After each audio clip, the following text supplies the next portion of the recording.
Good evening, everyone. Thank you for the wonderful introduction. And you said that you would be short, but you actually be dragged on. Anyway, so as you all got to know, the topic for today is going to be how to cultivate paramita in daily life. So the first thing that we need to do is to identify what is paramita. How many of you are familiar with this term? Does anybody? Oh, perfection. Yeah, perfection. I mean, that's one of the meanings of English language. Perfection. So, what kind of a perfection is this? Is something that we need to be investigating. Okay. Paramita, in short, is the practice of any bodhisattva. Okay, so bodhisattva means any person who wants to awaken in terms of becoming an arahant, Vajrayana Buddha, or a fully awakened Buddha, must undergo paramitas in different lengths. Okay, that means as the followers of the Buddha, we also fall into this whole context. In Theravada Buddhism, as you know that you will have choices to make, not like in Mahayana. Mahayana has a nice analysis too, which comes pretty late. So then when something comes late, you know that there is a greater chance of looking at where things went wrong and screwed up, and they can reinterpret. So they have a greater chance. So it's good anyway. So anyway, in Theravada, one can be an arahant, or a Vajrayana Buddha, or a fully awakened Buddha. But unfortunately, this fully awakened Buddha analysis has been kind of described in a way much deeper than the other two concepts, becoming a common arahant, an arahant, or a Vajrayana Buddha. So paramitas are what make them become that particular position, right? So there are many paramitas. Do you know the number in Mahayana and Theravada? Let's talk about how many paramitas are there in Theravada Buddhism and in Mahayana. 6 in Mahayana, 10 in 6 in Mahayana, but there are 4 other paramitas that have been added by other books. But anyway, they talk about 6 paramitas. In Theravada Buddhism, 30 paramitas. 10 other names of the paramitas.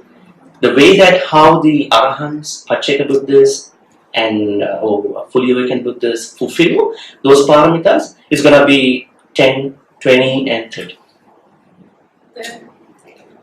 Okay, 10, it could be 10, it could be 20, it could be 30. So an arahant fulfills 10 paramitas, while a Vajrayana Buddha fulfills 20 paramitas, and fully awakened Buddha fulfills all the paramitas, 30 paramitas. But there are only 10 names of paramitas. Okay. So as I told you at the beginning, and as one of you explained to me, it was perfection. What kind of a perfection is something that we need to study too. There are translations that we find most excellent, supreme type of kusalas. And there is something that we need to discuss about the difference between kusalas and paramitas. Why do we practice kusalas and why do we not practice akusalas? Then why this teaching of paramitas is there? So we had to talk about why there are 2 big topics, big things that we need to know. in terms of the practice. Anyway, so there are 10 paramitas, names of paramitas, but paramitas are, much higher than 10. So there are 30 paramitas. So what are the names of paramitas? Dana, Sila, Nekamma, Panya, Virya, Kanti, Satcha, Aditthana, Metta, Upekka. There is a stanza, Pali stanza for this. Danang Silancha Nikammang Panya Viryena Pancha Kanti Satcha Maditthana Mettupekka Timedasa. I mean, if somebody of you can, memorize some of these stanzas, it's pretty easy to, bring your memories back to what you learned. Other than that, you may have to catch up with, a lot of other sources to think about what you learned from a monk or from a virtual source. Okay, so Dana, Sila, Nekamma, Panya, Virya, Kanti, Satcha, Aditthana, Metta, Upekka. Now, these are the 10 names. So an Arahant, in order to be an Arahant, one must fulfill these 10 paramis. Okay? But there are another 10. That's the second set of paramitas, which are called the same names. Dana Upaparami, Sila Upaparami, Nekham Upaparami, and then Kanti Upaparami, Satcha Upaparami, Aditthana Upaparami, Metta Upaparami. Did you say Satcha? Satcha Upaparami, Metta Upaparami, Upekka Upaparami. So, in order to be a Pacceka Buddha, one has to fulfill the first two, as I said, Dana Parami, Dana Upaparami, Sila Parami, Sila Upaparami, so on and so forth. In order to be a fully awakened Buddha, one has to fulfill another set of 10 paramis, which is called Paramatta. So Dana Parami, Dana Upaparami, Dana Paramatta Parami. Sila Parami, Sila Upaparami, Sila Paramatta Parami. So the list goes on up until Upekka. Okay. So let's go into the context of the Paramitas. Okay. So what is Dana Parami? What is Dana actually? Generosity. Okay. So Dana is a main virtue of any religion, any philosophy, any teaching. Right? Now for those who would like to talk about Buddhism from the angle of neither a religion nor a philosophy, and they talk about Buddha's teachings, not Buddhism, not ism, adding to Buddha, right? One of the philosophical ways of presenting that. They talk about teachings of the Buddha, right? So you can see this entry point. So this is the entry point of Buddhism. So also in most of the teachings. So are there any other words for Dana in Pali language? Have you ever come across any other word for Dana? Have you ever heard a word called Chaga? Yes. Chaga. What is Chaga? How do you grammatically explain Chaga? There's a grammatical explanation behind that. Chaga comes from Chaja verb stem. Chaja is to chajati, to give up. So Dana simply means, without a philosophical explanation, Dana simply means just to give. Maybe someone may give and they're expecting return, right? Which oftentimes can happen, right? I give something, so I have some strings attached to my giving. So that is not publicly, explained by anybody, but say I give Dhamma, may I be born in a good place, right? Which is not a bad thing too, right? Individual plans, right? Wishes. Anyway, so Chaga is a better term, but It's only used in a secular context. In the places where we talk about 7 noble wealth, right? Saddha, Dana, Sila, Dana, Chaga, Sutta, right? Remember? There are 7 types of, they call it treasure section. So, Chaga is another name. Chajati, to give up. When it comes to Mahayana, we talk about no giver, no give, no recipient. That's pretty deep actually. We should not give that hardcore teaching for a beginner. Then who am I? That's a big problem. You're going to talk about the ultimate teachings without talking about the conventional part of the teaching, which oftentimes happens. Then who are we? We're going to talk about that too. Anyway, so Dhamma. What is Dhamma Parami? What is Dhamma Paparami? What is Dhamma Paramatapami? Let's go into a explanation in Pali. Bahira Banda Parichagu Dana Paramyona. So giving external things to someone, varying from someone who is in need and who is worthy of receiving that, or whatever, that range where it is. So that offering is Dana Parami. That's the first part of the Paramitas. Okay? I think you may all been doing this thing at different levels, right? It could be a beggar, it could be someone who needs your stuff, maybe a homeless person, maybe a monk or a nun, right? So maybe a friend, right? So anyway, so Bahira Banda Parichas, external, giving external things. And what is Dana Paparami? Anga Parichaguna Dana Paparami. Being able to give things like organ donation, which is not an easy task for all of us, many of us actually. Like blood donation, right? So things like that. So you're going to, either you're going to authorize yourself. I don't know how Malaysia, how it works in Malaysia. I mean, in Canada, when they send you the insurance stuff, when they send you the renewal of the driver's license, they send you an additional which is an optional one. You can sign up. Let's say you can sign up upon my dad wherever in Canada or United States. My tissues will be going to my bone, but I don't know, whatever the stuff in the body. So it's something like that. Not everybody can sign up for that thing, right? Because that's an immediate emergency thing. Your family members, immediate people won't see you in the way that they want to see.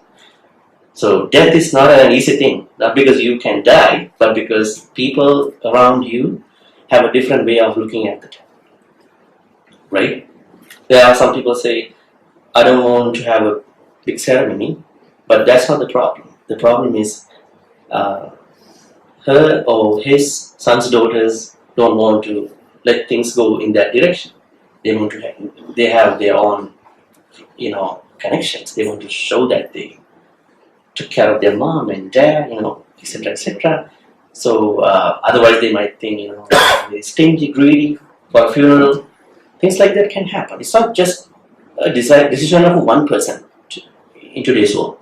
So we have to think about when we make a personal decision, would that affect my immediate, people? Anyway, so that is called Dana Uparami. So being able to,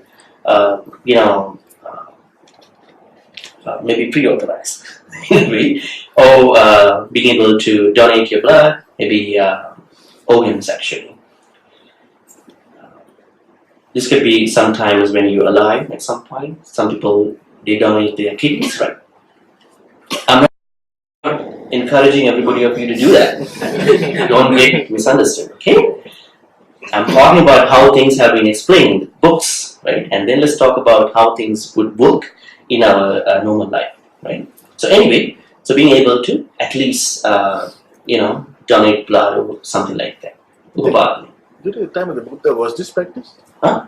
At the time of the Buddha, was this practice? He did practice all of this actually. You got to read the So- Jataka stories. Jataka stories are what we see all these, sacrifices. So organ donation at that point would have been. not- Well, that's a pretty new name actually. Maybe it may have been done a different way.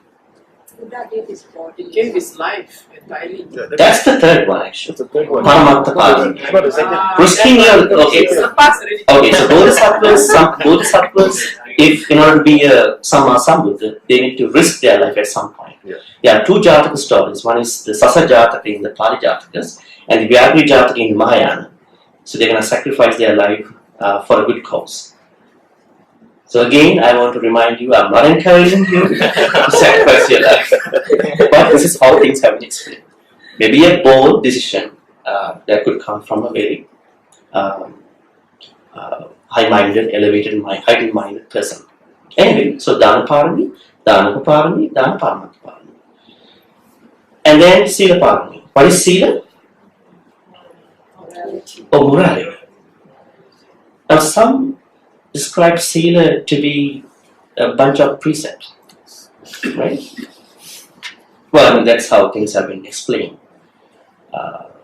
But abiding by keeping to 10, 20, 30, 40, 50, 100, 200 precepts would make you the best person, excellent person. That would help you a little bit. But I think the idea behind the scene of the precept, of the sila, is to encourage you to find out your boundaries, sensual boundaries, right? Now, to talk about the boundaries of self-boundaries, we need to talk about the senses, right? How many senses do we have? I must see the number. 5 plus the mind, that means 6. That's a different way of seeing that. Numbers. Okay, 6. What are they? Hearing, smelling, sight. Okay, so there's a good way of saying piece of eyes, 2 eyes, piece of eyes, piece of ears, nose, tongue, body, mind. But in the Western context, they talk about seeing, hearing, smelling, touching, tasting, and thinking. Okay, they don't locate the places. So, do we actually have a kind of a boundary for these ones? It's like a self-imposed boundary. For example, someone walks into a grocery shop, a mall, let's say grocery shop, these big places, where you get to see, especially when it comes to the seasons like summer, winter, fall, spring, right? There are different goods actually put in the shelves. And then, let's say, it might be a lawnmower actually, let's say. It could be very expensive in the summer. Everybody wants to buy it. But at the beginning of maybe in the fall, it's going to be sold at a very cheaper price. But nobody's going to buy. But not most of people are going to buy. So then what's going to happen is that such stuff is going to be put in the middle of the grocery shop, which we call the clearance aisle. So now, let's say you've been given a kind of a check or a notice or a note by someone, family, can you go buy this stuff for me? But when you walk into the shop, you get to see the clearance aisle. And then you going to naturally forget about what is in the note. And then, this was actually sold at this price in the sun. Way cheaper now. I'm going to buy this one. So where is the management? I'm not saying it's a control. We shouldn't control our senses. Do we have a kind of management for our eyes? Or do the images take over our eyes? How should it it have happened actually. So eyes should have been able to take over the images, right? Now the external objects having a good time to take over the internal things, right? So that's why I'm talking about the boundaries. So these boundaries could vary. Let's say, what about the sounds, right? And the piece of ears. Do we have a boundary? Right? Sometimes how do people enjoy the sounds, right? They're gonna actually keep them. They're gonna, burn the CDs, put the songs into drives. Now there are a lot of internet storage drives. People don't carry pen drives anymore, right?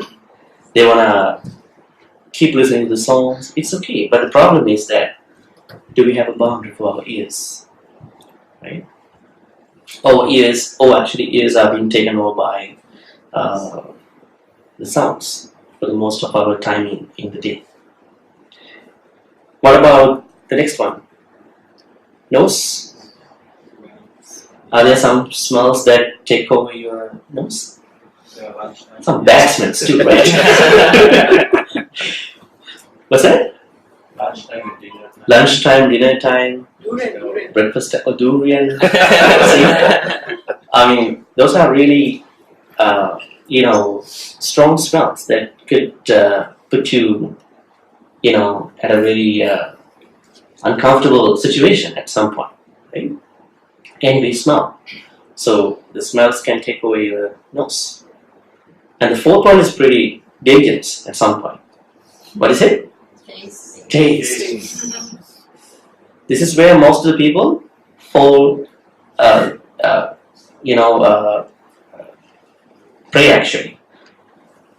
Most of the issues come from this problem because of the tasting issues, right? Because they would like to have this much of sugar, this much of salt, right?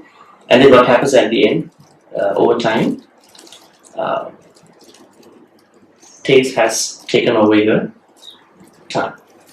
If you take a good look of the diseases, sicknesses among the humans, for the most part, you could particularly see that it's about not having a boundary for the food. Now moderation, Buddha talks about it. Mattanjata, no moderation, right? So we need that boundary. What about the body? Huh? Does contact take over your body? Let's say now you sit down, right, on nice great chairs, right? I can't remember how you sit down. You thought that this would be the best way to sit down for the whole time. But in a few minutes, maybe in split seconds, nanoseconds, you may come to a point, okay, I should move a little bit here, right? Because you're thinking about your contact, getting change every moment, right? So are the other types of contact, right? Think about your comfy, luxurious, comfortable places where you sit. Can you sometimes stay, without those comfy things? That means contact has taken over your body. The last one, thinking, thoughts. Do thoughts take over your mind, or does your mind take over your thoughts? How does it go? To many of you. Trying to manage. Well, I'm asking what is happening naturally. Do thoughts take over your mind, or does your mind take over your thoughts? For the most of the time. But if you are so sure about if you are so mindful, if you're trying so hard about mindfulness, then you could stay the other way, at least for a moment. But it's not what happens for the most of the time. So this is why we need a boundary. So we should do a self-investigation about our senses. Yes. Good question. So So you explained that the senses are the receptor of your boundaries. But aren't senses just receptors and then processed by the mind? Well, mind is usually considered to be the coordinative, sense. Usually, the other four senses are the biggest type of senses. Mind is what processes, all the other, responses. But mind itself can be the same at some point. Because thoughts are what designed, created, constructed by the mind, right? So when you understand your boundaries, isn't it? You won't understand. You won't understand our boundaries. That's the problem. That's what we're talking about. We may find balance. We need to balance out ourselves. That is what I'm trying to say. Now, don't go literally about the words. Boundary, yes. Where's the boundary? Is there a barricade? Is there a kind of a wall? Not like that. It's all about the mental stuff. So then, it is more likely balancing out our senses. So balancing out could be different from one individual to the other individual. One might say, I want 2 plates of rice. Someone who had not either breakfast or lunch. It's going to be a brunch, and then it's going to be a big portion of the thing. That's how he or she spend the day. But someone else might be there. I had my usual breakfast and lunch on time, so I'm going to have this much of whatever the food, right? So it's pretty individualistic. Anyway, we need to balance out senses and related type of pleasures. So the reason why I brought up this senses and their whatever the objects is Sila. In the Sila, we have a greater opportunity to manage all these, right? Now, what about the 5 precepts? What about now 5 precepts were there even before the Buddha, right? You know that? Yes. It is what makes you a normal person, right? What is Buddha's awesome addition? If 5 precepts were there before the Buddha, then what is his awesome addition in the Nikayas and teachings? 10 kusalas, right? 10 kusalas. That's a different topic. What are they? What are the 10 kusalas? What is kusala? Skillful activities. Skillful, not unskillful activities. You can understand what they are actually. There are 3 bodily activities. There are 4 verbal activities. There are 3 mental activities, which in turn can become wholesome and unwholesome. I don't use the right and wrong. Right and wrong is mostly applied to the civic language, legal jurisprudence. For example, let's say, if you, in some countries where I'm staying too, you can hunt. You can hunt legally. You can go fish, do fishing. It's legal. It's right, no problem. But it's not morally good. That's the problem. I'm not talking about everybody. They all have a choice to make. But things that are legally right are not morally comfortable, morally wholesome. That's something you need to understand. Right? So anyway, 3 bodily activities, 4 verbal activities, and then 3 mental activities. It could be the wholesome side or the unwholesome side. So let's talk about the first 3. What are they? The bodily activity. What are they? Not killing, not stealing,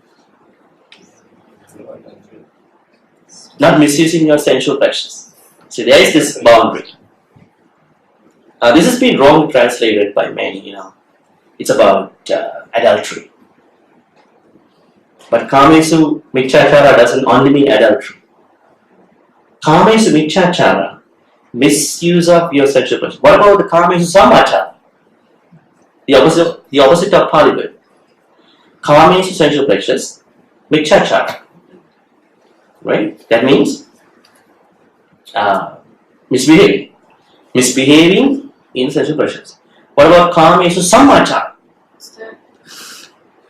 So then you can't put adultery there.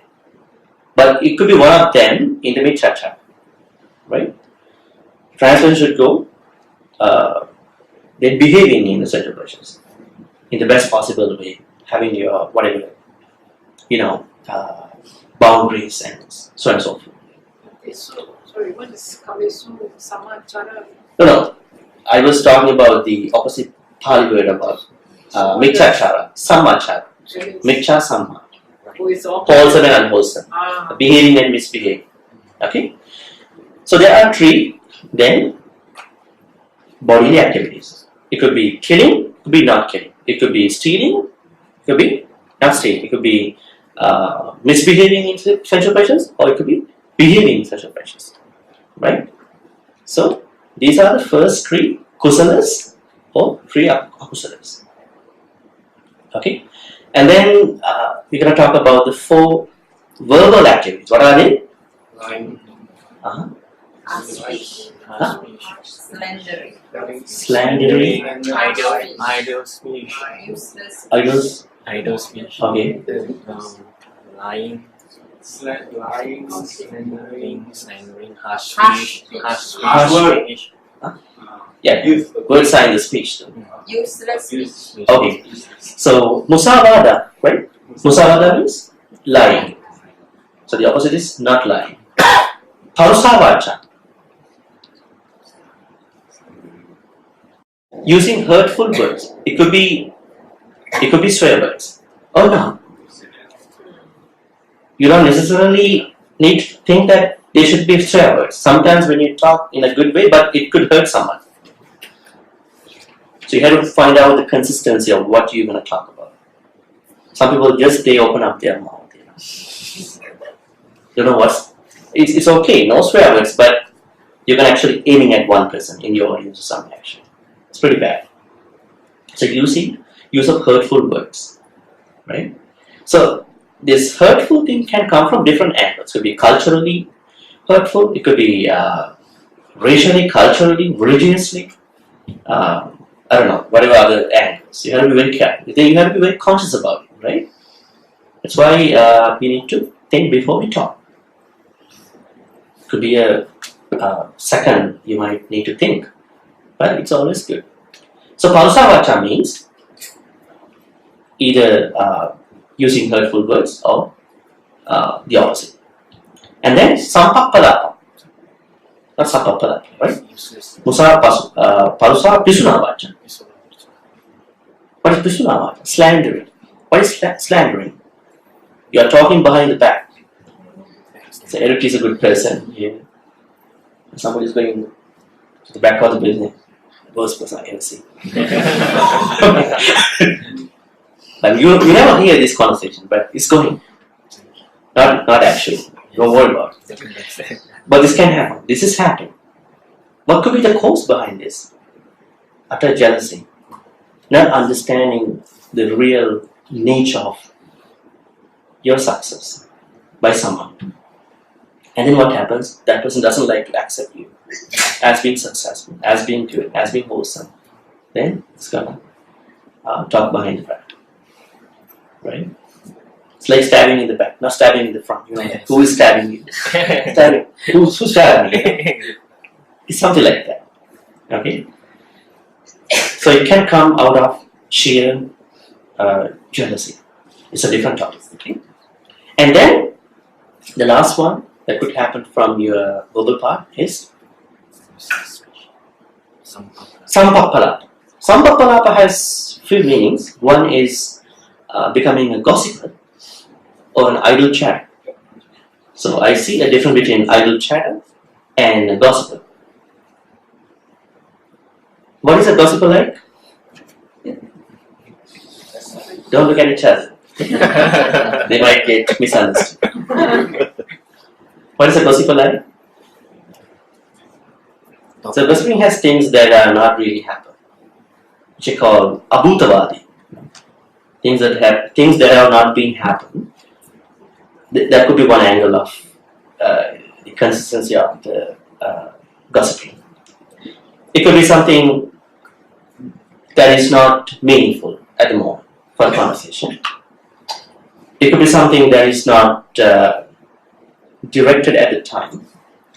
There are different angles to find out whether this conversation is gossiping or not. What is an idle chatter like? They just talk for nothing, It's coming there and then he's like that, right? So when you keep talking idle stuff, when you keep idle chatting, then what happens? You're gonna add your own imaginary, right, stuff into the conversation, which will end up with a lot of, false speech, right? You're not mindful about what you're talking about, right? You simply want to spend your time talking about, this and that. In Canada, when people don't have something to talk about, hey, but this looks good today, right? I would say weather looks good, that. Talking about something really interesting, people never get heard about the weather. Let's talk about if you want to make a good conversation, weather. That's one of the best conversations. Would not work in here, right? Pretty hot, right? Anyway, so Yeah, it's politics, Bhante. politics. Politics. Okay, that's a different topic. It should end up being very angry, sometimes frustrating at some point. Okay? Anyway, so Sampappalapa. So these are the 4 verbal activities. Could be kusala verbal parts or akusala verbal parts. What about the last 3? Mental activities. What are they? You will. You will. Ill will is one of the things. How do we call that in Pali? Vyapad. Okay? Vyapad. But there's one more actually before Vyapad. It's called Abhicca. Envy. And then Vyapad is ill will. And then Michaditti is called wrong view. Okay, let's talk about these 3. What is being envious? Okay, so envy and jealousy, these are pretty same. Look actually pretty same, but they are different. What is being envious? What is being jealous?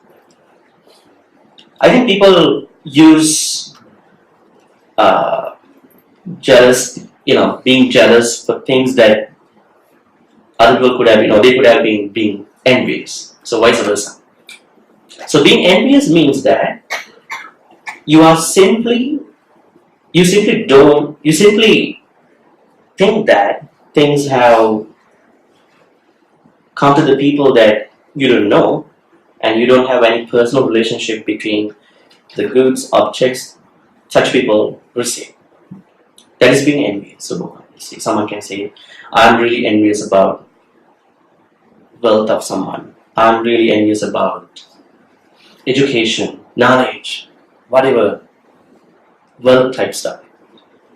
But someone can say, okay, that is something that I actually was expecting to get, but this person got that. Maybe a scholarship, maybe a person, maybe some money, maybe a job. So when you are making a personal connection between the object and the person, that's going to be the jealousy. If you don't do that, but you simply liking the stuff that other people already receive, that's called being envious. So in here, avijja means being envious. So because it's about mental, so we should not cultivate any thoughts of liking other people's stuff. Unless you're going to buy that car, right? Let's say, oh, you have a nice car. Oh, he or she has a nice car, whatever. Because I'm also looking for cars. I want to make a reference. That's why I'm not that, okay, that vehicle, that person is actually more successful than my people who I stay with. That's going to be becoming envious. right? And then let's call avijja. And vyapada, if we simplify this ill will thing, thoughts of destroying other people. Even coming up with the thought of destroying other people is an akusala. You don't share with other people. What are the ways whereby people can destroy other people? Beings. They can destroy their character. Character assassination. Do people do that? Yes. Where do people do that? Could be on social media. Sometimes they hit the share button. It's pretty easy to do that now. Just hit it. Wrong information about someone. Right? Without references. So you share, okay, let's say you are a reputed person and you're sharing the wrong information. Your friends and people, or whoever the people who get to see that, think, okay, this guy says this is true. And you are destroying, you are doing that character assassination. Vyapada. Sometimes it could be mental bullying, emotional bullying, right? So vyapada is a very dangerous one. Actually, before doing panatipada, everybody comes up with vyapada. Thoughts of destroying. So that means this is actually more dangerous than panatipada won't happen without vyapada. So they all actually connected, highly connected. So micchaditthi. What is micchaditthi? There are two sammaditthis in Buddhism, right? What's the sutra for that? Sammaditthi Sutta in the Majjhima Nikaya. Buddha talks about Lokya Upadivepakka, Sasava Upadivepakka, that is one sammaditthi. And the other one is the noble type of, like Anasava, Arya sammaditthi. There are two types of sammaditthis. One is secular, one is transcendental. Like, what is a secular sammaditthi? That is what we all should have. If you don't have, you are not a follower of Buddha. There are 10 things that we need to believe. Not just the mere belief, but you need to think about. My mom exists, my dad exists.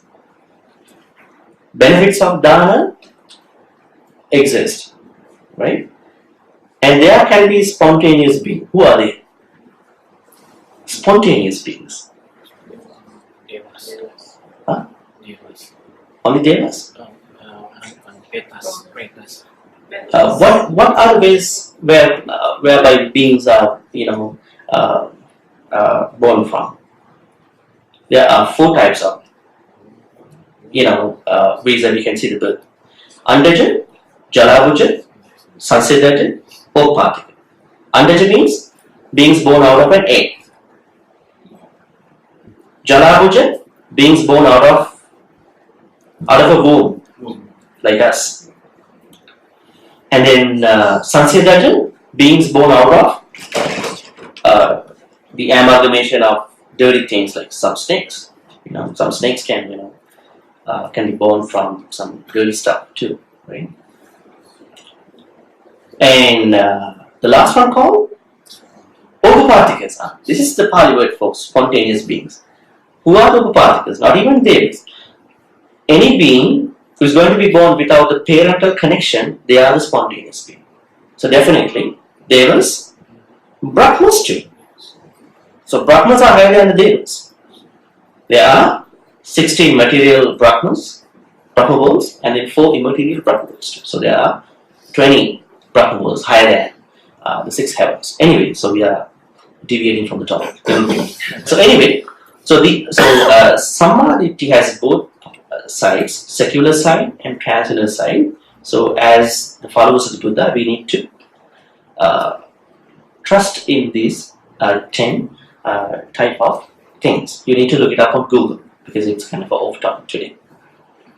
So anyway, so Sila means not just the precepts. Precepts are things that could help us to stay focused, but you should have this thing called this boundaries. You have to know who you are. You need to get to know who you are actually. That is what makes you a good Sila person. right? And have you remembered a place called Thunderheads? There's a sutra about Thunderheads that talks about 4 people, about how they practice sila. He used thunderheads like rain and thundering as a simile. There are times where you see only rain happens. There are times when you see only thundering happens. There are times you see the both thundering plus rain happen together. There are times when you can see neither rain nor thundering happen. And he talked about 4 people using these 4 similes. Actually, it's about sila, to my understanding. So there are people who always talking, but don't do that much. I can do this, I can do that. But when it comes to real action, they do nothing. Right? Yeah, so that's the second person action, the thundering one. And there are people who talk things, but they talk like overly about what they accomplish and what they do, but they are fulfilling what they're actually executing what they talk to. So they are the first person. Raining, right? Raining and thundering. And there are people sometimes who talk at the same time do, right? So that person is called the third person in that sutra, thundering and raining. And there are people who neither talk nor do anything. Just don't figure out where they are. They are the friends actually. Literally kind of a vampire. Anyway, so Buddha talks about these 4 people. So if you are not going by your words, that's not sila. So when you talk something, you need to put into practice. That's what happens in many places at the moment. A lot of people listen to Dhamma, but the problem is there's no that much practice to the extent that they listen to Dhamma. Dhamma is on the internet. You can go to a temple like this.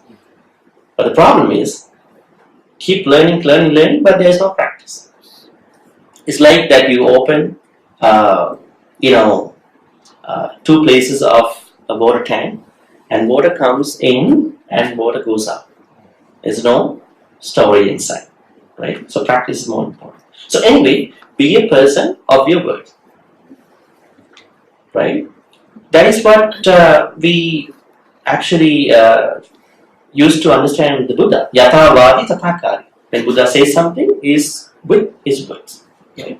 So anyway, so sila means that you are going by your words, actions, thoughts, right?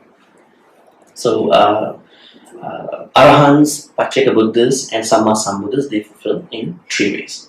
Okay? Arahants only fulfill the first one. Pacceka Buddhas only fulfill 2. And then Samma Sambuddhas fulfill all the parts of Sila Parami. Okay, because the time is going fast, I'm gonna only talk about the meaning of the Parami from now. What's the third Parami? Dana, Sila, Nekkhamma. What is Nekkhamma? Oh. Looks like that's been too memorized. Renunciation. Well, not just letting go, right? Letting go and renunciation could have some differences. Sometimes we say, okay, can you let go of your past because you have some grudges about somebody? Not that easy, right? You know that you need to let go, but the memories keep coming. But renunciation has a different perspective. Now, Buddha says renunciation means that you are able to renounce. Renounce in basic terms called letting go, but renunciation is a little bit different. Renounce by being mindful, being really conscious of what really happened, and then this is how I'm going to actually renounce. Right? Now, that's why there's a saying that you can forgive but cannot forget. This is the problem. Right? You can forgive but cannot forgive.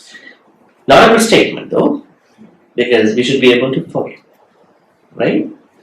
Because why we are, building up bad memories in us about bad things. So being able to renounce the bad stuff, they should definitely be, must be, renounced or let go. So that's the third part that all these high-minded people, individuals fulfill. And then Dana, Sila, Nekkhamma, Panya. Panya means wisdom. Yeah, Panya is wisdom. But there is an issue. We talk about wisdom in our day-to-day life too. What is that wisdom? And what is this wisdom? Actually, what's the Buddhist wisdom? There are 3 stanzas for this. What are they?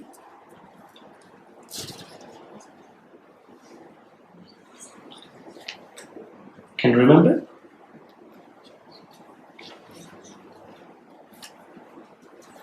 Well, I will tell you. Anicca, Dukkha, Anatta.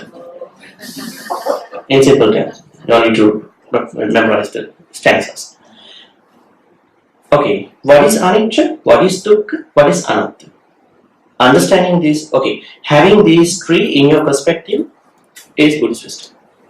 Mahayana people, they add one more called emptiness. We will talk about it later. So, what is anicca? Impermanence, that's what the translations talk about. It could be changes, whatever the changes. Good, could be good changes, could be bad changes.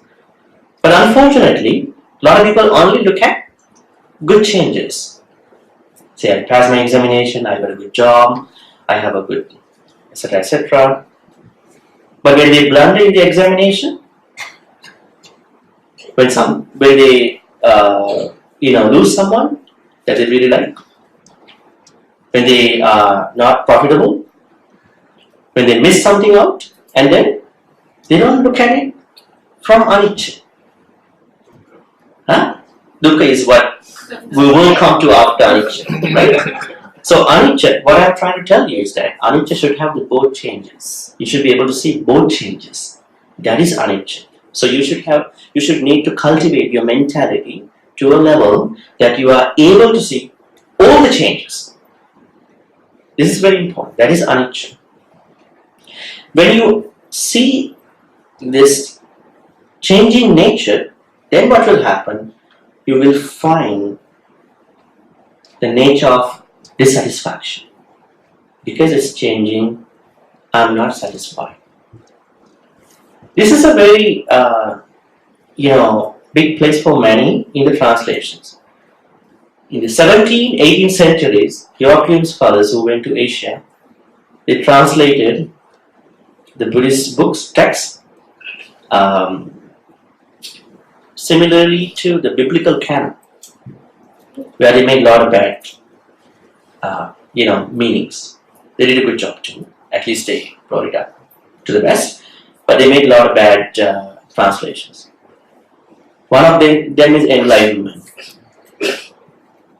which is not what Nibbana means actually. Someone could say, okay, I'm going to enlighten all of you with my piano, with my violin, right? So it's a philosophical word actually. Enlightenment is a philosophical. In the philosophy, people talk about enlightenment.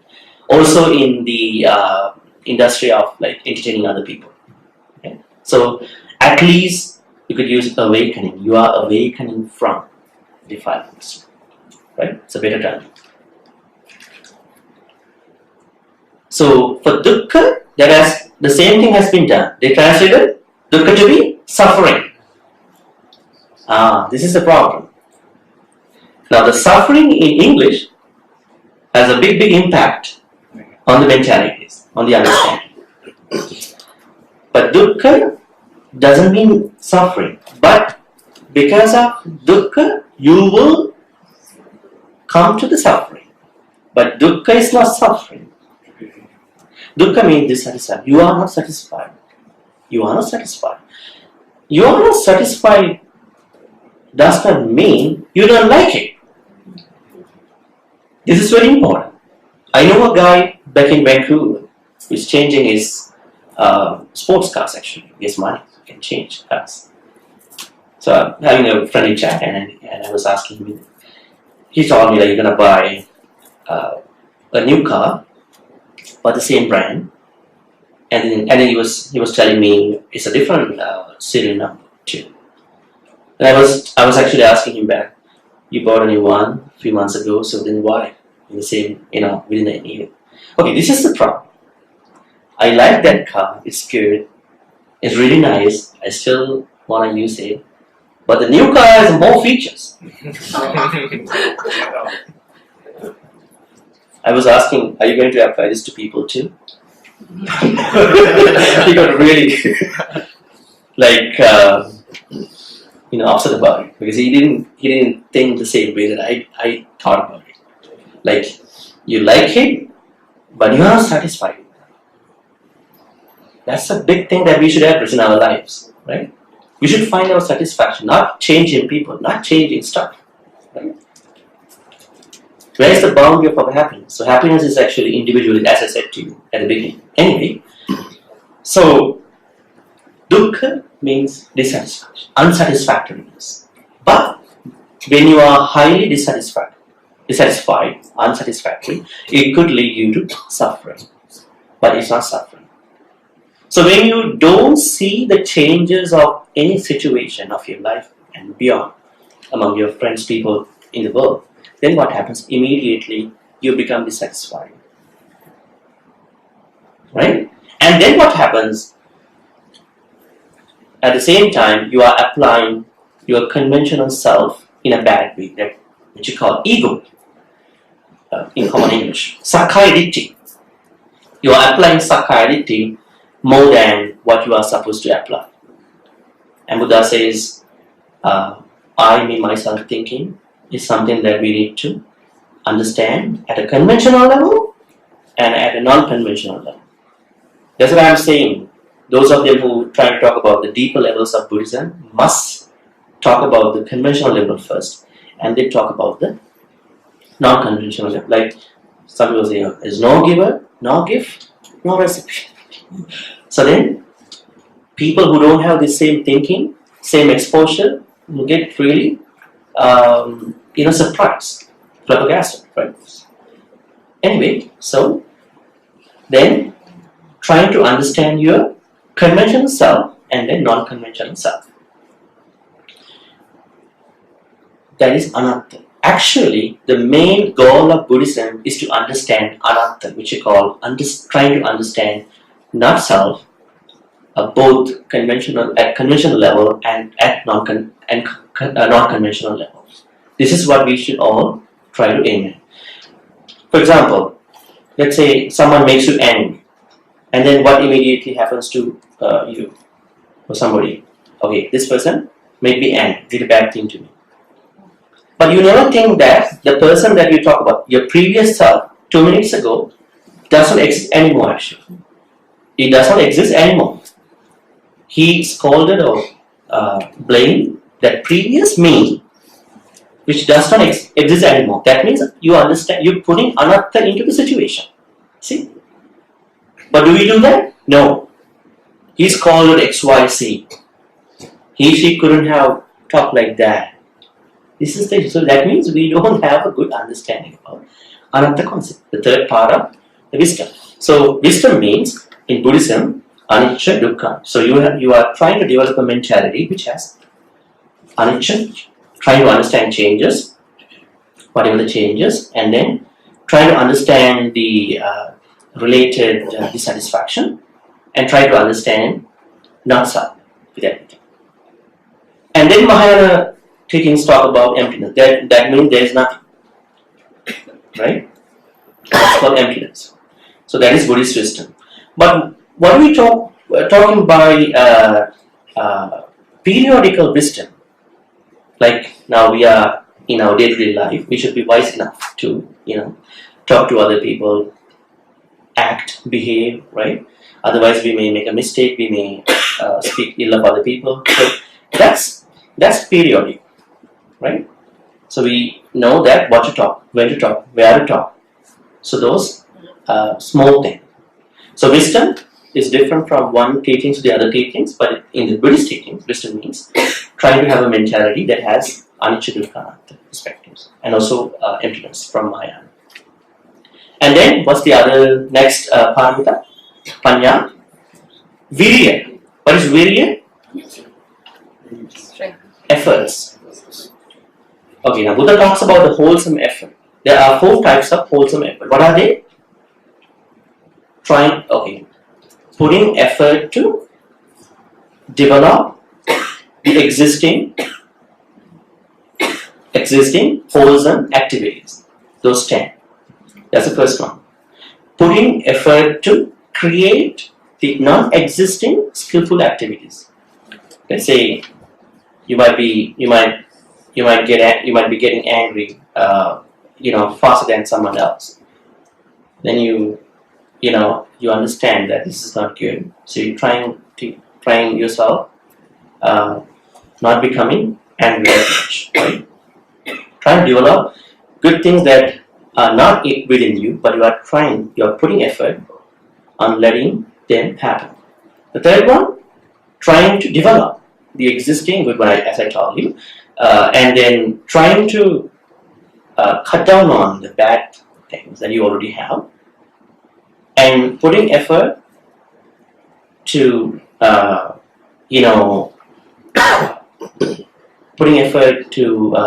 not to happen the bad things that you don't have already. Sometimes you are really good, but you may be bad because of the environment, because of things that you are dealing with, right? There are 4 types of efforts. So these are the basics of the efforts. So when it comes to virya, bodhisattvas, they practice viryas to practice all the sections. When it comes to you, you're going to practice these 4 in your daily life. And then virya, kanti. Kanti means patience. See, we are patients in front, next to a doctor, right? You should be patient enough. Doctors won't see you right away when you go, hey, please see my issue, right? You have to be really patient. So we should be really patient. Actually, Buddha says all the good activities come from patience. All the skillful, wholesome activities. Let's say when you talk about good things, you need to be patient. What I'm going to talk about. When you're going to act really good, you're going to be patient about it before. So patience is the key factor for all the good things. Let's say you know all the Dhammas, all the things, but you are not patient. And you're going to make a lot of mistakes. Right? And then, so that is which you call kanti. And then satya, being truthful. Being truthful. Right? So we try to be truthful all the time, but there are some issues with being truthful at some point. Not issues, we need to be really smart to manage those situations. Let's say you know that when you're going to be truthful about something, and you're going to speak the truth about something, there could be a commotion fight coming up. Let's say you're going to tell something in front of people there. Oh, you went there, right? And you talk this thing, and other people don't like it. If you know that there are some bad things can happen, you're going to postpone that truthfulness for some time. Not because that you are going to tell a lie, but because you're going to minimize the damage. But later on, you're going to tell that person, I told this thing because I really wanted everybody to be safe and sound. So you have to be truthful, being very smart. Being smart is the key. Okay?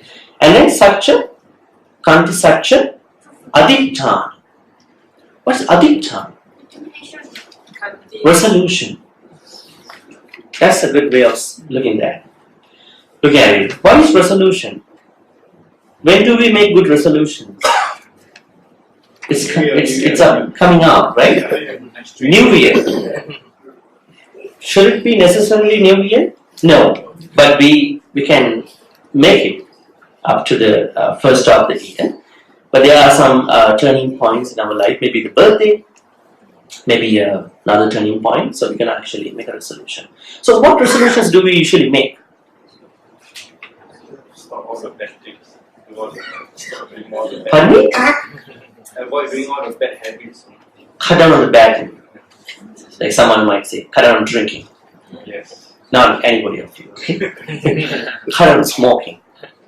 Cut on, idle chatting. Cut on gossiping. Right? So, I mean, that could be a self-imposed resolution. When it comes to the bodhisattvas, they have a very strong resolution. So, I really want to be a Buddha. Right? So, they need to be given that precise statement by another Buddha, like the Buddha Maitreya, which is called Maitreya Bodhisattva, was given that by the Buddha Gautama, right? In where Sankasa, right after he came from the heaven after preaching the mother. So anyway, when it comes to the daily life, what does resolution mean to all of us is that we should have resolutions, not even making resolution, but also putting them into action. That's the most important. You have to have your self mission to achieve that vision. That's called aditthana. We need to be determinative to make resolution too, right? So determination is the other thing, key part. And then kantasacca, aditthana, metta and upeka, the last two. What is metta? Loving kindness. Loving. It's a hybrid term, right? It's a hybrid.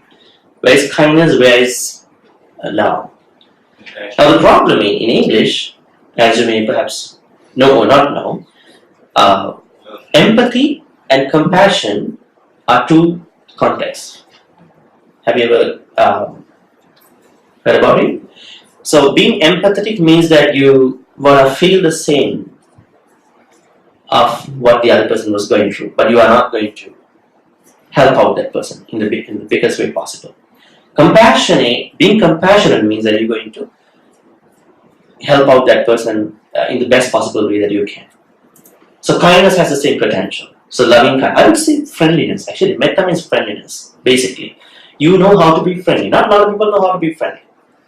Say, for instance, some animals. Some animals know how to, maintain their rapport. Some animals are really crazy. You have to be really careful to deal. Same applies to people. You need to be friendly. You need to have a character whereby you show other people that you are willing to cooperate and then, becoming friendly faster. And that has to be practiced with either by meditation or by your character. So metta is the 9th parami. In the Metta Sutta, Buddha talks about how to practice metta. And at some point he talks about nanya manyasa dukkha micci. What does it mean? Nobody should ever expect the suffering of other people. Right? Think about it. So we should have no reason to expect other people's suffering. No reason. Right? It is not somebody's will. It is not somebody's bookstop. But it is metta. And Buddha also says, Tittang Charan. How do you say that? Tittang Charan Nisinova.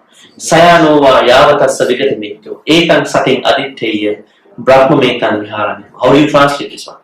Tittang, when you stand. Charan, when you walk. Sayanova, when you lie down.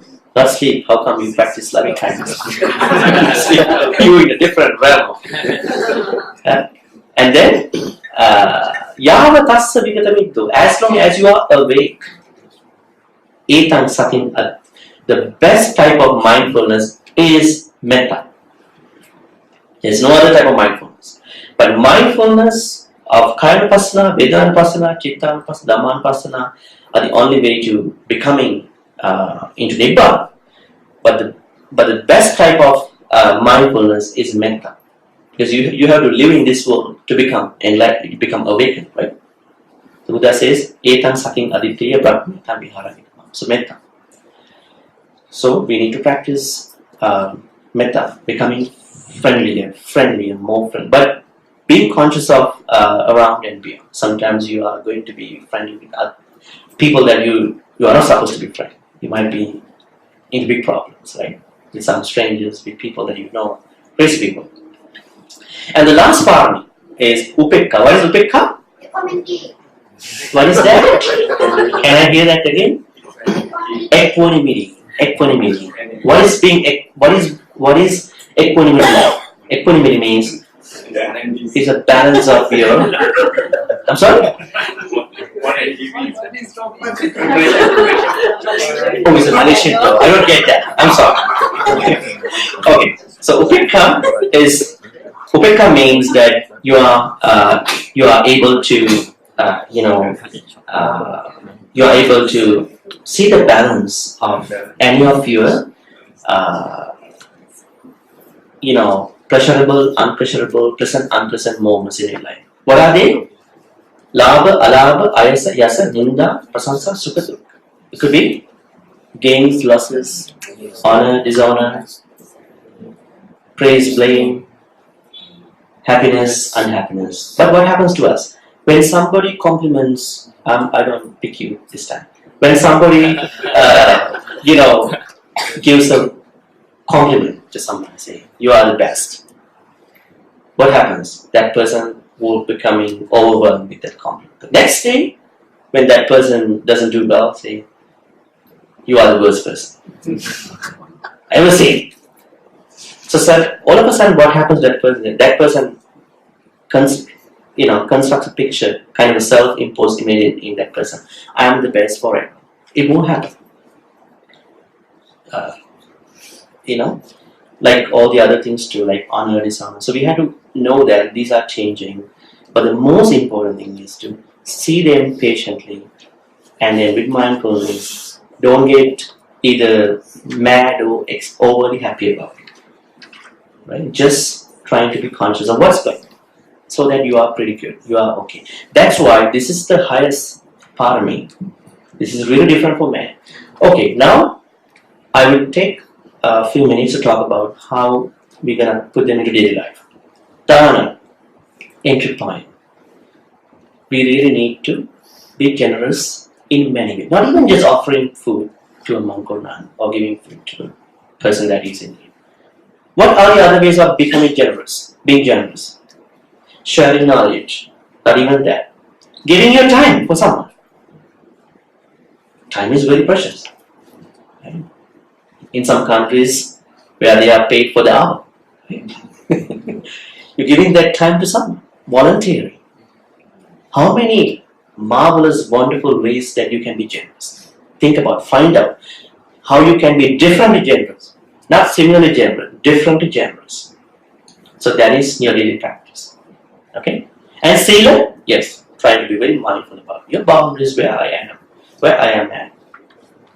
And then, newcomers. Am I really into something that I can renounce, letting go my bad stuff?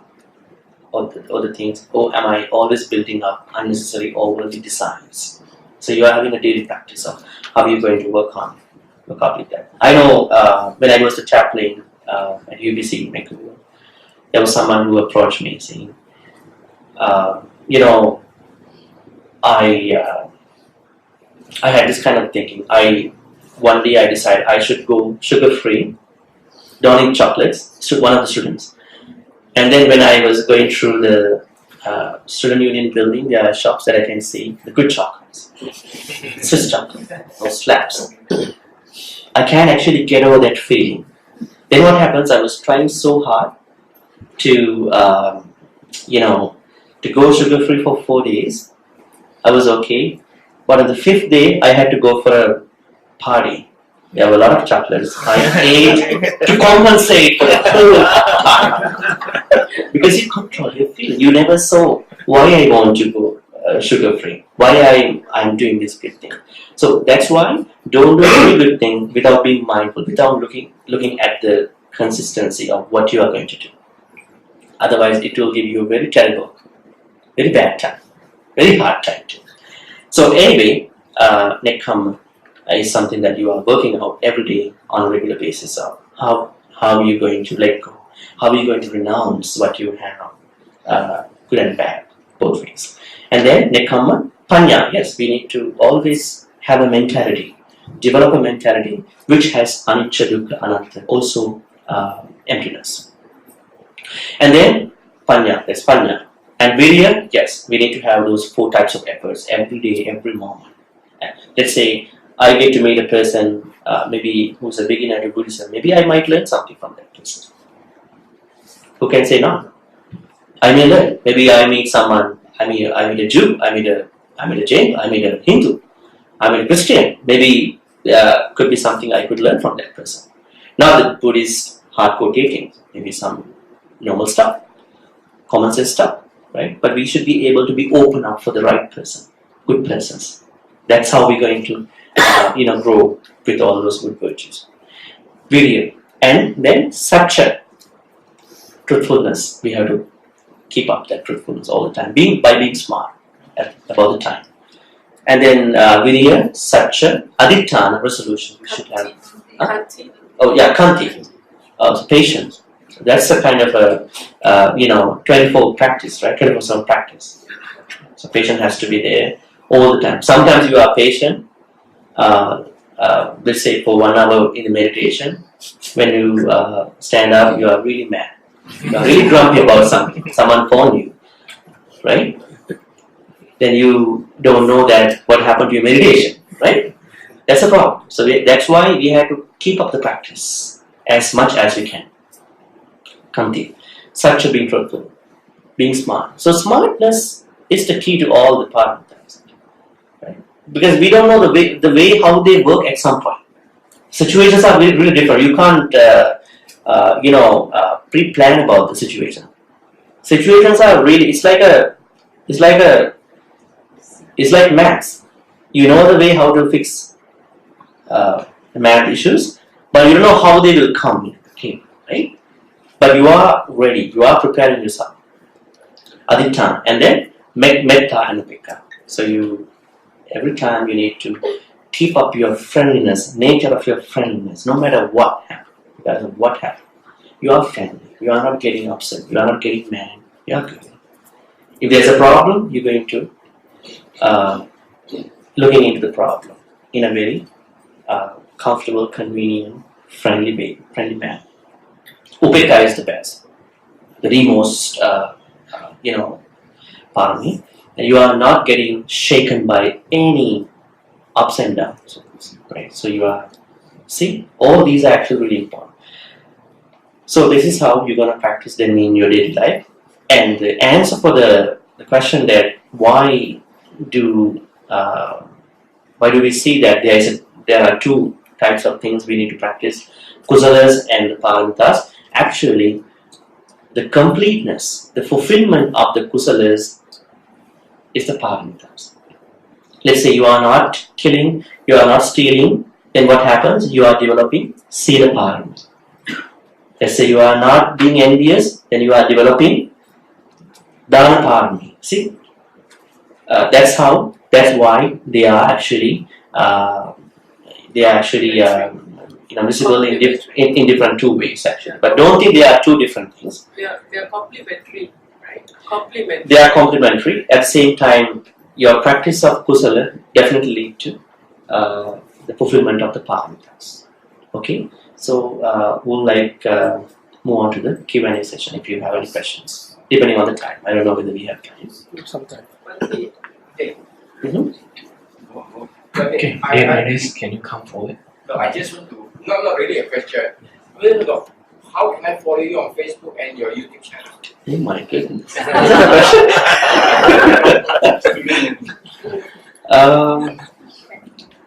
I think you better type my name on YouTube. Okay. But I don't know whether it is searchable at the moment, the authentic Buddhism. You type my name, Chandima Gangodavila. Yes, authentic. That's the best way. Then you can see the channel there. Okay, authentic Buddhism. Not that way. The channel is still getting audience, so it's not, I don't think, still searchable that way. So better type my name and then you see a bunch of my talks and then you can see who uploaded. That's my name and you can subscribe. What about your live Facebook? Is this Facebook is my private. Sorry. That's okay. But you can follow the public posts too. You don't need to be a friend, but sometimes. Yeah, it's okay. Don't worry. I was joking. Bhante, Yeah. seek some clarity on Satya, Adhitthana, that two are not, especially Satya, I don't quite Satya means being truthful. right? Aditthana means being able to make resolutions and working out That is, to make them happen. Internal, your own inertia to move towards something less. Well, I think those are two different stuff. Like when you are truthful, then you know. Actually, it's kind of connected to. When you are truthful, then you know what to make as a resolution, and then when you have a resolution, you need virya to Execute it. So, execute, continue, keep when you continuing. mentioned something about Satya, you said something about being truthful at the right time. Yeah, It's being not simply okay. you're being truthful only. Yeah, that's my addition actually. That's a kind of a secret, top secret about being a truthful. Because a lot of times you see the translations and the talks go, hey, you gotta be truthful all the time. But the problem is, you never know. There are many times when you are literally being truthful, you are leading up to a commotion, fight, arguments, right? It's like what the media guys do. They're gonna go paparazzi people. They're gonna take everything and gonna publish. If they don't have this strong publishing ethics, actually, so we should know when to talk, what to talk, how to talk. That comes from being smart. Truthfulness is the legitimacy of what you talk about. It doesn't say the word doesn't say that you are talking being very smart, but don't take it on the other side. Sometimes people can be smart to talk about bad things too, but here you're going to be smart to execute the truthfulness. Would you look at the first 6 parameters to kind of assess what is truthful at the appropriate time? Like the first 6, like generosity. Well, Dana. Yeah, Dana. I think all the paramitas are related to being smart, because you have to be smart on how to execute, how to make paramita at the right time, to the right place, to the right person, and in the best possible right way. So they're all interrelated. They all are related. That's why it's a package. 10, 20, 30. What sutta in which Nikaya do we want? That's a good question. Actually, the first 4 Nikayas. No, Nikayas are. like, there's many suttas. Yes, I'm going to explain to you. Yeah. Nikayas are compilation of the the Arahants who were at the time of the Buddha. Actually, when he passed away. But what happened was that when the Nikayas were compiled, and then the Mahayana splits happened. Then Mahayana teachings were actually going on a different direction. And then what happened? They were actually talking about the Bodhisattva concept. And then Theravadins had to talk about the Paramita concept in their own best possible way under the Kuddaka Nikaya. Yeah, so the books like Jatakapali, Apadana, Buddha Vansa, Charyapatika, all are books of Kuddaka Nikaya. But they are not the first 4 Nikayas. In the first 4 Nikayas, what we see is teaching for everybody who really want to be an Arahant. That's what it mainly talks about. But in the Kuddaka Nikaya, under these 4-5 books, they specifically talk about the Bodhisattva concept and the Paramita. We hardly see the word Parami in the first 4 Nikayas, Diga Majjhima Samyutta. The main reason was the prime idea behind comparison of Nikayas by the senior monks was actually presenting teachings of the Buddha for everybody to be an Arahant. So this Pacceka Buddha concept and the Samma Sambuddha concept were not there. That's why when you hear a normal talk from a monk or a book, like a tertiary book, you never see that there is an encouragement, you can be a Pacceka. You can, it's really, really deep thing. You can do that. Right? Maybe it was not properly explained. They only encourage, they only develop the Arahant concept. Sorry, so the Theravadas relied on the Nikaya. The Theravadas relied on the Nikayanas. Theravada monks were the ones who compiled the Nikayas. Yeah, but in the first 4 Nikayas, we don't see the word Parami. That's what I need to tell. But in the 5th one, that was a later addition actually, Kuddaka Nikaya. But there's one book called Sutta Nipata. that has some Vedic language. So then we can think, scholars guess that it was pretty late, but then it was put into the Khuddaka Nikaya for some reason. Anyway, but Parami concept can be seen in Buddha Vansa, Charya Pitaka, Padana, Pali, and Jataka. Mahayanas didn't use that. Mahayana, they have different set of books. They talk about only 6 Parami: Dhamma, Shila, Shanti, Vira, Dhyana, Prajna. Dana is generosity, Sila, morality, Shanti, tolerance or patience, Vira is effort, and Dhyana is, they say it's meditation, not absorption like in Theravada books, and Panya, right? So wisdom.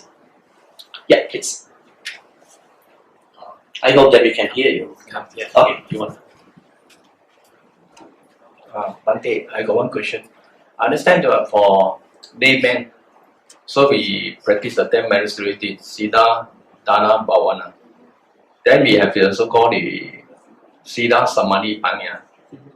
I mean, so and just like that you share, the one is for, it's a prerequisite for a bodhisattva to become the Buddhahood. No, becoming for Arahant, Pacheka Buddha, it's a common thing. It's common. Yeah. But normally for us laymen, we will follow. I mean, we follow the 10 spiritualities. It means Siddha, Dana, Bhavana.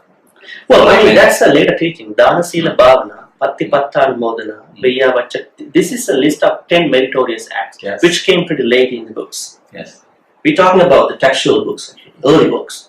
So, and, in the Buddhist literature, actually, we get to know there are 10 meritorious activities called Dana, generosity, Sila, morality, and Bhavana, meditation. But Bhavana, actually not the meditation that you see nowadays. Bhavana simply means developing your skillful thoughts. If you sit for 10, 12 hours, but you never develop your skillful thoughts, what are you doing? You're wasting your time.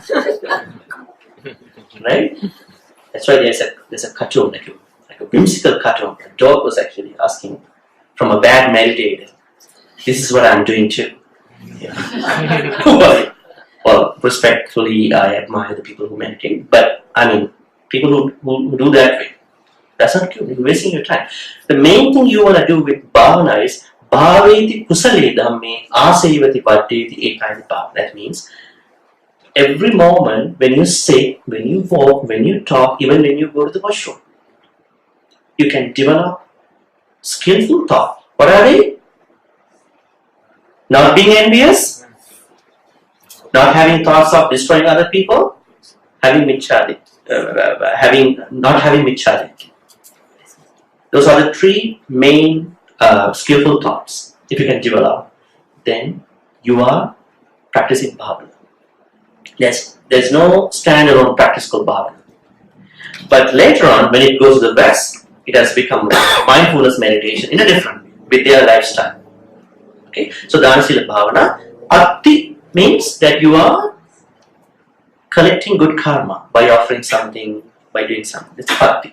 Patta Anumodana, not even that you are collecting good karma, but also you are giving those good karmas to some people, like dead people and the devas, brahmas, whoever the other people that you have seen. Patta Anumodana. Veya Vacha,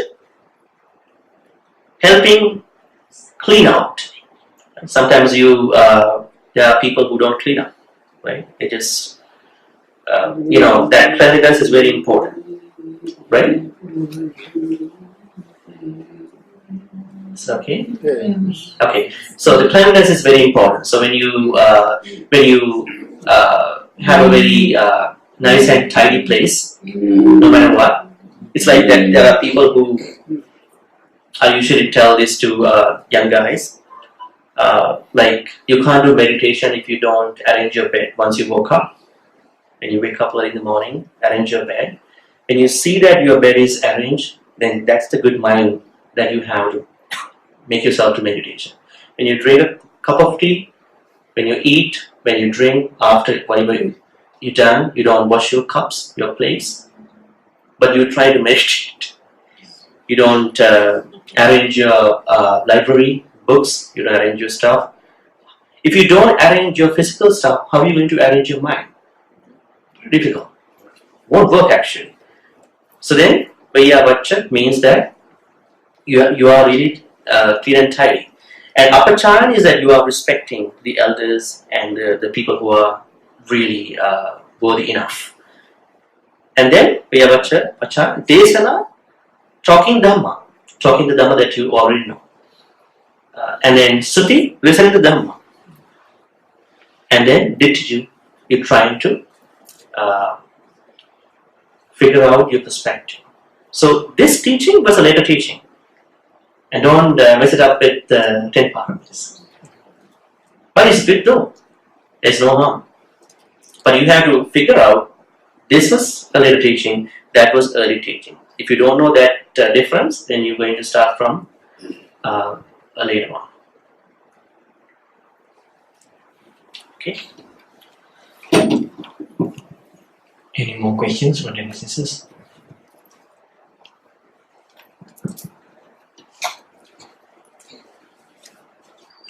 If there are no questions, we can share the good karma right now. Have a good night too.